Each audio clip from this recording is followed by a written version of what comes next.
tema yang diberikan pada saya adalah senyum adalah hadiah. Jadi saya akan bicara tentang healthy relationship. Jadi hubungan yang sehat.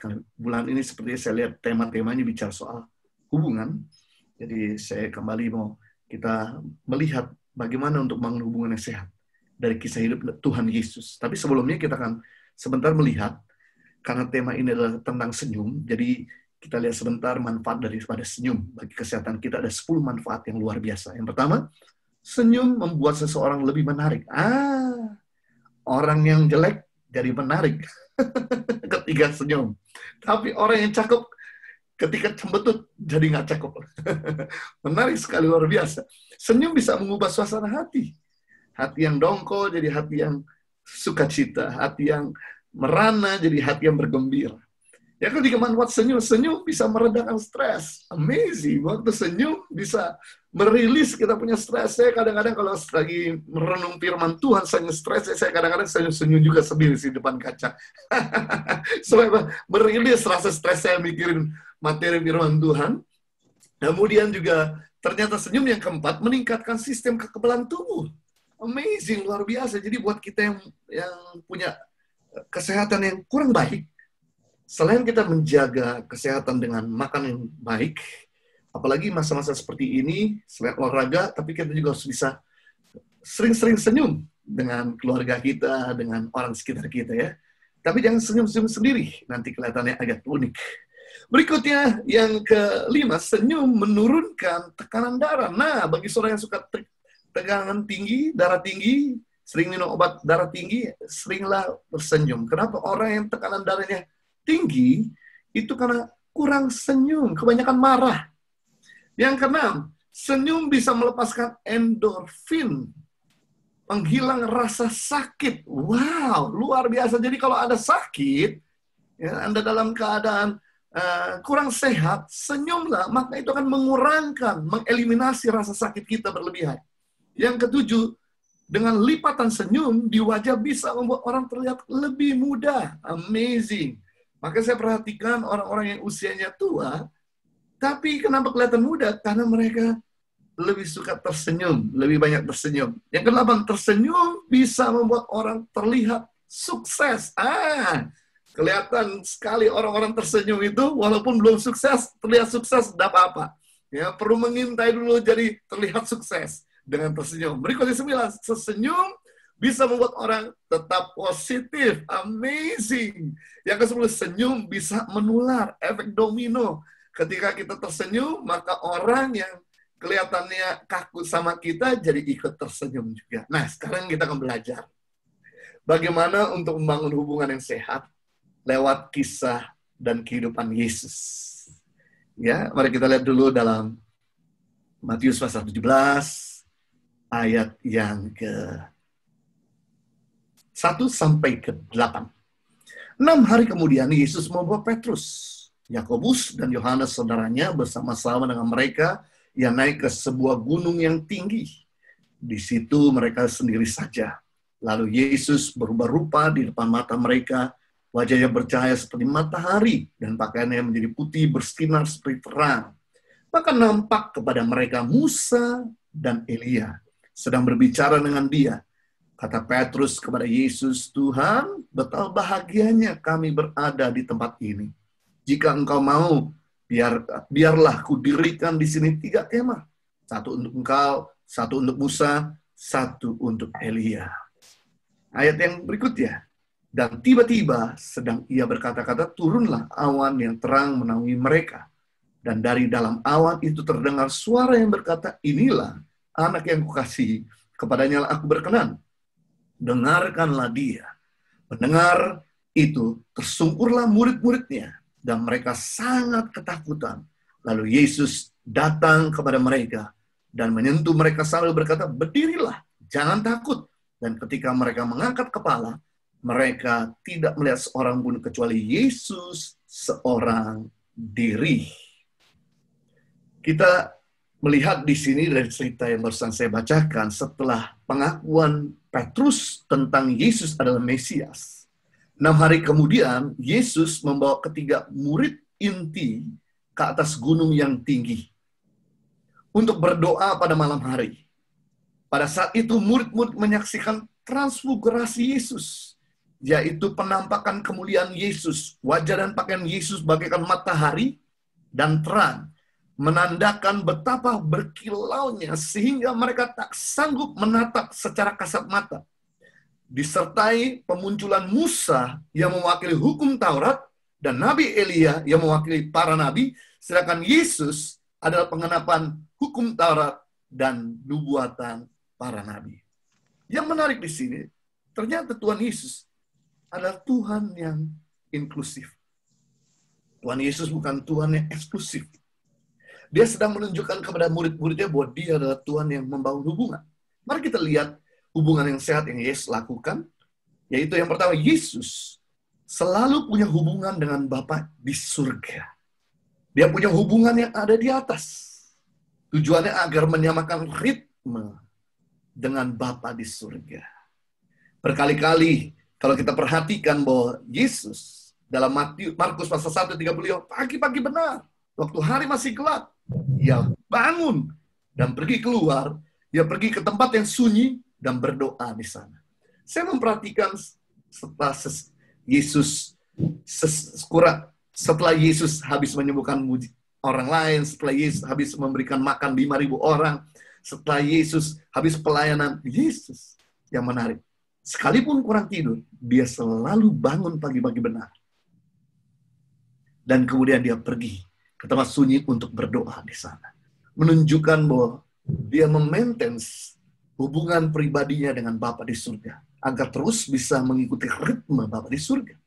Dan juga ketika Yesus dalam keadaan sedih, dalam keadaan gentar, dalam keadaan ketakutan, di Taman Getsemani, saking takut dan gentar yang keluar keringat bukan keringat dingin, tapi keringat darah.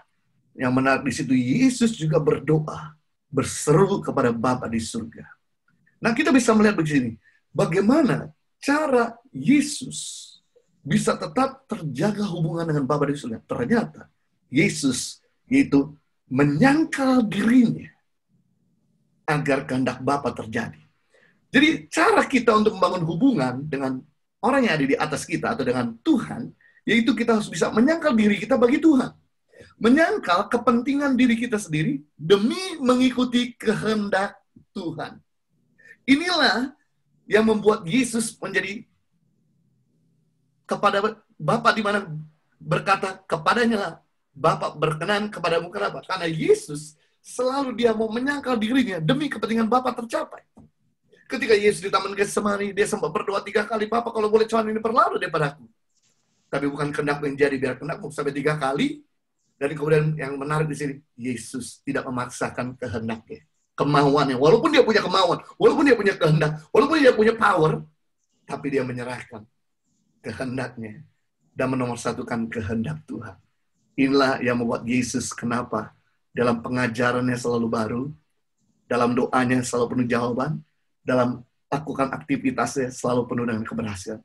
Karena dia selalu menomorduakan kepentingannya dan menomorsatukan kepentingan Tuhan. Kita perhatikan di sini, semua orang-orang yang punya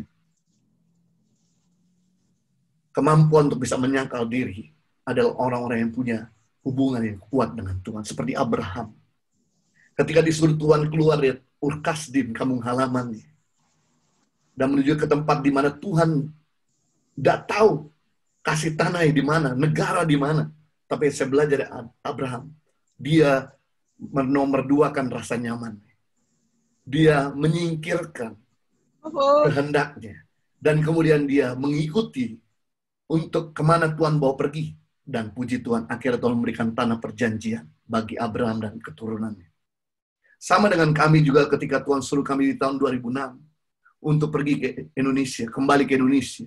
Sedangkan keluarga saya ada di sana, orang tua adik-adik saya di sana, pekerjaan saya di sana, usaha saya di sana, pelayanan saya di sana, semua segala fasilitas juga di sana. Tapi ketika Tuhan suruh untuk kembali ke Indonesia, awalnya berat, karena di Indonesia kita nggak tahu mau pelayanan bagi sama siapa. Karena kami belum dikenal pada waktu itu. Kami juga belum punya income yang pasti. Tapi karena Tuhan menyuruh untuk kembali ke Indonesia dan menolong Indonesia, puji Tuhan hari ini ada tangan pengharapan. Saya membayangkan waktu itu seandainya Saya tidak menyangkal kepentingan saya untuk tetap berada di luar negeri. Seperti banyakkan orang-orang di mana mau meninggalkan Indonesia, pengen tinggal di luar negeri, maka kita nggak akan pernah lihat ada tangan pengharapan yang menolong ribuan anak-anak, yang mempersiapkan 1000 pemimpin bagi bangsa Indonesia. Jadi kita bisa melihat di sini, hubungan kita akan tetap terjalin dengan utuh sama Bapa di surga ketika kita mampu menyangkal pribadi kita untuk kepentingan Bapa tercapai. Nah, apa sekarang ini yang menghalangi Anda sehingga bisa tetap terkonek dengan Tuhan? Apakah itu karena ada dosa-dosa yang kita perlu lakukan adalah mari kita tinggalkan. Kalau kita terikat dengan pornografi, mari belajar untuk menyangkal diri kita meninggalkan pornografi agar tetap terkonek dengan Tuhan. Mungkin kita terikat dengan sesama jenis atau dekat dengan pasangan orang lain. Atau kita yang sedang berpacaran, mungkin kita terlalu dalam pacaran kita. Yang kita perlu lakukan adalah kita mari untuk bisa meninggalkan, menyangka, supaya kita tetap terkonek sama Tuhan. Karena dosa dengan kebenaran tidak bisa bersatu. Terang sama gelap tidak bisa bersatu. Sama seperti minyak dengan air, tidak bisa chemistry. Demikian kalau kita mau tetap terjaga hubungan kita sama Bapa di surga, belajar dari Yesus. Yaitu menyangkal dirinya demi mengikuti kehendak Bapa di surga. Yang kedua, kita belajar di sini. Bagaimana Yesus punya hubungan yang sehat. Yesus ternyata punya hubungan dengan sesama para nabi, yaitu Musa dan Elia. Hubungan selevel. Tujuannya saling melengkapi. Di sini yang menariknya, Musa mewakili hukum Taurat. Nabi Elia mewakili para nabi.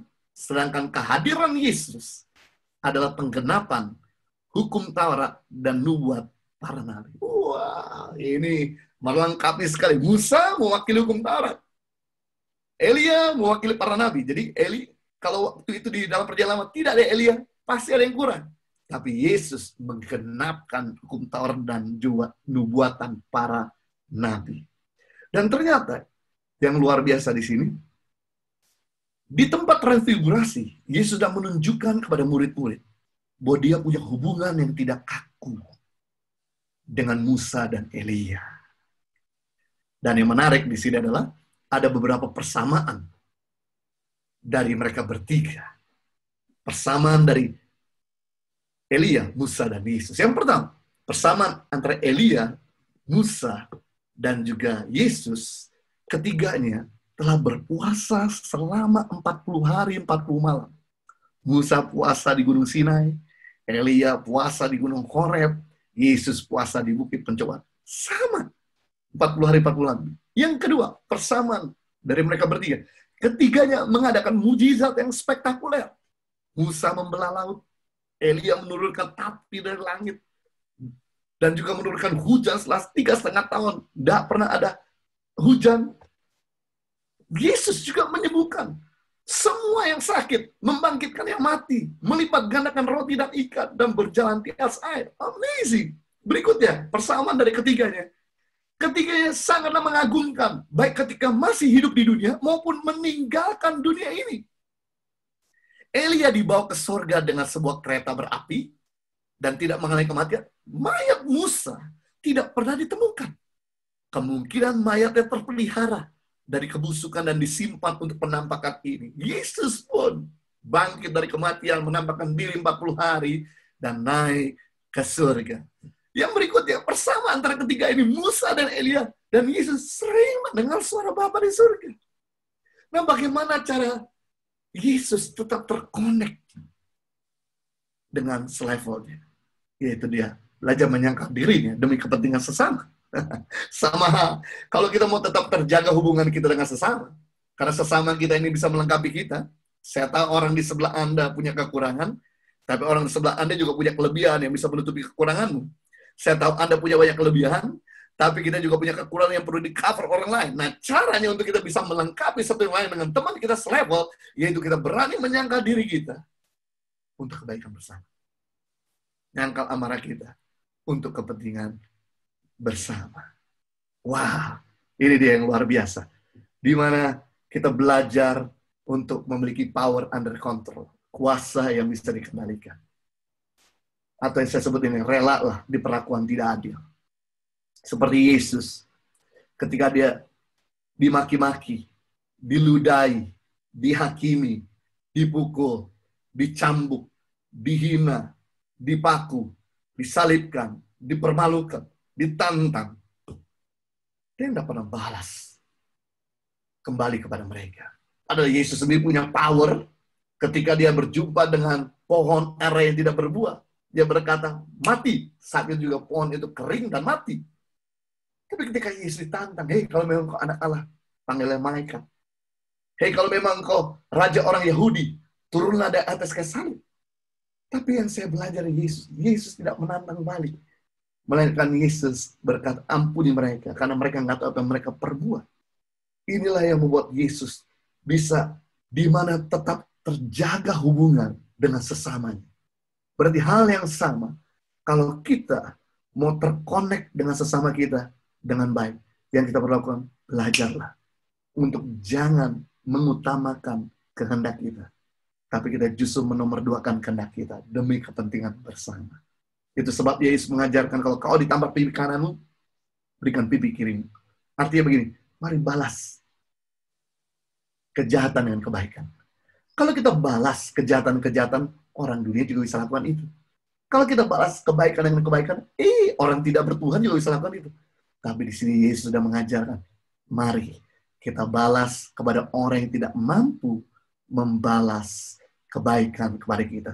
Ketika kita mampu untuk membalas kebaikan terhadap mereka yang jahat sama kita, ini dia. Hubungan yang retak, pulih. Hubungan yang dingin, hangat. Hubungan yang kaku, luas. Amazing. Kenapa sih pernikahan seringkali terjadi pertengkaran dan berakhir pada perceraian? Karena satu sama lain tidak mau menyangkal dirinya. Selalu mempertahankan egonya. Gak mau untuk merendahkan diri, meminta maaf. Gak mau merendahkan diri untuk merangkul. Gak mau merendahkan diri untuk memadamkan amarah. Kita belajar di sini. Yesus, dia punya hubungan yang sehat karena dia terkonek dengan yang lain. Yang ketiga, kita belajar di sini bagaimana Yesus menjalin hubungan yang sehat. Dia punya hubungan dengan murid-muridnya. Hubungan yang ada di bawah. Tadi dia punya hubungan yang ada di atas, yaitu Bapa di surga. Kita juga harus punya hubungan dengan di atas, yaitu Bapa di surga. Dia juga belajar untuk punya hubungan di atas, yaitu pemimpin kita untuk bisa memberikan direction, correction, untuk memberikan ketajaman, untuk memberikan arah, untuk memberikan kekuatan kepada kita. Yang kedua, kita belajar untuk membangun hubungan dengan sesama, karena untuk bisa membackup kita, melengkapi kita, untuk menopang kita. Yang ketiga, kita juga perlu bangun hubungan dengan orang-orang yang ada di bawah kita. Tujuannya berbagi kasih, memberikan direction dan correction. Ya, yang menarik di sini adalah Yesus selalu menghabiskan waktunya 90% bersama dengan murid-muridnya. Wow. Dia menyangkal diri demi orang yang ada di bawahnya. Meninggalkan privasi diri sendiri untuk melahirkan orang-orang terbaik. Berkali-kali dia sabar dengan murid-murid yang kurang percaya. Tapi itulah yang membuat Yesus akhirnya melahirkan murid-murid sejati. Yesus menghabiskan 90% waktunya makan sama murid-muridnya. Belajar sama mengajar sama murid-muridnya. Rekreasi sama murid-muridnya. Melayani sama murid-muridnya. Tinggal sama murid-muridnya. No wonder. Karena Yesus berani mempertaskan yang terbaik bagi murid-murid. Cuma satu kali dia khotbah di depan 4.000 orang. Satu kali dia khotbah di depan 5.000 orang. Tapi selebihnya dia bersama dengan murid-muridnya.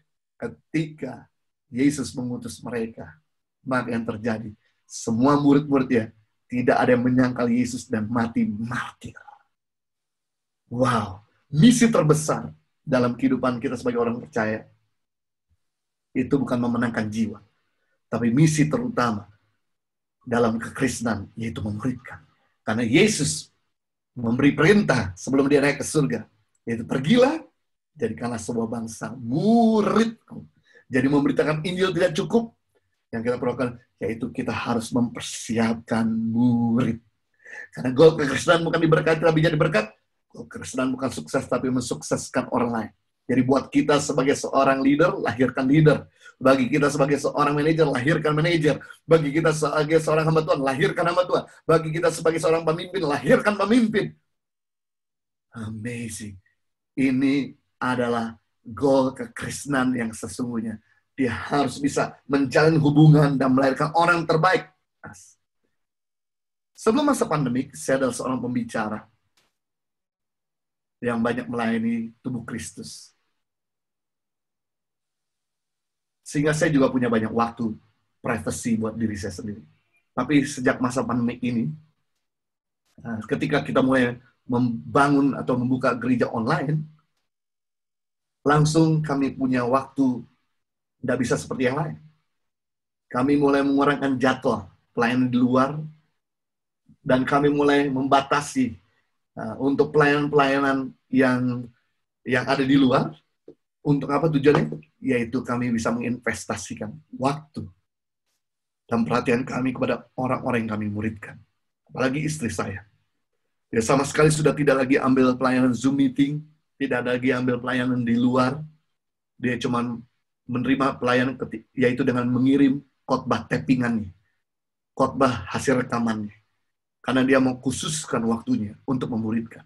Karena pada akhirnya yang meneruskan visi misi Tuhan, yaitu orang-orang di bawah kita. Karena visi dari Tuhan selalu lebih besar dari kemampuan kita dan lebih panjang dari usia kita. Sekali lagi, visi dari Tuhan selalu lebih besar dari kemampuan kita dan lebih panjang dari usia kita. Contoh, yang dapat visi seperti bintang di langit dan pasir lautan, itu Abraham. Tapi yang Abraham lakukan, dia mulai memuridkan Ishak. Dan akhirnya dari Ishak, lahirlah 2 bintang. Dari 2 bintang itu lahirlah betul keturunan seperti bintang di langit dan pasir di lautan. Contoh, yang dapat visi Tuhan Yesus untuk menyelamatkan dunia adalah Yesus sendiri. Tapi Yesus lakukan adalah dia memuridkan. Karena keterbatasan waktu Yesus. Cuma punya waktu pelayan 3,5 tahun. Yesus berdampak di daerah tanah Israel, Palestina. Tapi lewat murid-muridnya, membawa Injil sampai ke Eropa, ke Asia, ke Afrika, dan bahkan sampai sekarang ke negeri kita. Membuktikan kenapa? Murid. Jadi kita bisa melihat hubungan yang sehat, bukan cuma punya hubungan dengan pemimpin. Bukan cuma punya hubungan dengan orang di sebelah kita, tapi juga punya hubungan dengan orang di bawah. Perhatikan, kalau kita nggak punya orang tua, pasti nggak sehat. Kalau kita nggak punya teman, pasti nggak sehat. Kita nggak punya anak pun juga tidak sehat. Yang terakhir, bagaimana membangun hubungan yang sehat, yang Yesus lakukan, dia punya hubungan dengan orang di sekitarnya. Hubungan dengan orang-orang yang membutuhkan. Amazing. Ini mengajarkan, ini yang membuat Yesus akhirnya bisa mengajar banyak orang.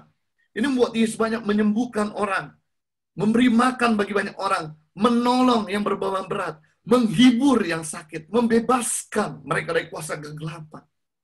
Kenapa Yesus tetap harus bangun hubungan dengan orang-orang ini? Karena dunia ini belum jadi Eden. Targetnya Tuhan Yesus, yaitu membuat dunia ini seperti di Eden, seperti di surga. Dalam Matius 6 ayat 10, dalam doa Bapa kami, Yesus mengajarkan, datanglah kerajaanmu, jadilah kehendakmu di bumi seperti di surga.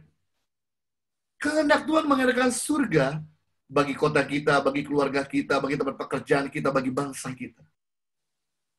Nah, yang Yesus lakukan waktu dia ada di bumi, dia tolong orang-orang susah. Dia tolong orang-orang sakit. Dia tolong orang-orang lapar. Dia tolong orang-orang gila. Dia tolong orang-orang kerasukan. Dia ajarkan orang-orang yang kurang berpendidikan. Sampai akhirnya mereka jadi orang-orang yang hidup dalam kerajaan Allah. Matius Galatia pasal 6 ayat 10. Karena itu selama masih ada kesempatan bagi kita, mari kita berbuat baik kepada semua orang, tetapi terutama pada kawan-kawan kita seiman. Rasul sedang memberitahu selama masih ada kesempatan, berarti suatu hari nanti kita nggak punya kesempatan lagi berbuat baik. Kapan kita nggak punya kesempatan? Waktu kita di surga. Waktu kita di surga, kita udah nggak bisa lagi cari orang sakit, cari orang menderita, cari orang menangis, semua di surga happy. Kenapa sih Tuhan sampai kirim kita di bumi? Kenapa nggak dari dulu Tuhan tempatkan kita di surga? Karena Tuhan mau lewat kita membangun hubungan dengan orang-orang susah ini nggak lagi susah. Orang-orang yang sakit ini nggak lagi sakit. Yang kita perlukan mulai berbagi kasih. Apa itu kasih? Memberi yang terbaik untuk orang lain menjadi lebih baik. Untuk memberi yang terbaik, kita mesti harus jadi yang terbaik. Untuk memberi yang terbaik, kita bisa memberi dengan apa yang ada pada kita. Yang menjadi pertanyaan, apakah kita sudah memberi yang terbaik atau belum? Gampang dengan melihat apakah kehadiran kita di tempat pekerjaan membuat tempat pekerjaan lebih maju atau sebaliknya. Yang menjadi pertanyaan, apakah kita sudah memberi yang terbaik, sudah bangun hubungan dengan keluarga kita, sudah memberikan kasih kepada keluarga kita atau belum? Gampang dengan melihat apakah kehadiran kita di keluarga membuat keluarga lebih harmonis atau sebaliknya. Yang menjadi pertanyaan, dari mana saya tahu apakah saya sudah mau kasih bagi kota dan bangsa saya atau belum? Gampang dengan melihat apakah kehadiran kita di kota dan bangsa ini sudah mau kesejahteraan atau belum. Kalau kehadiran kita tidak memberikan adding value, membuat keluarga kita dewasa, mengenal Tuhan, bertumbuh, membuat teman-teman di satu tempat pekerjaan juga punya kehidupan yang jauh lebih baik, membuat kota dan bangsa kita lebih sejahtera, berarti kita sudah mau kasih. Sebab di mana kasih, pasti ada transformasi. Nah, ketika kita bisa punya hubungan dengan orang yang ada di atas, dengan orang yang satu level, dengan orang yang ada di bawah, dengan orang di sekitar kita, maka hidup kita bukan cuma jadi berkat dari senyuman kita, tapi hidup kita betul-betul jadi berkat dan membawa perubahan bagi banyak orang. Dengan demikian, maka yang terjadi adalah kehidupan kekristenan kita akan sehat, berkualitas, produktif, efektif, dan maksimal. Tuhan Yesus memberkati.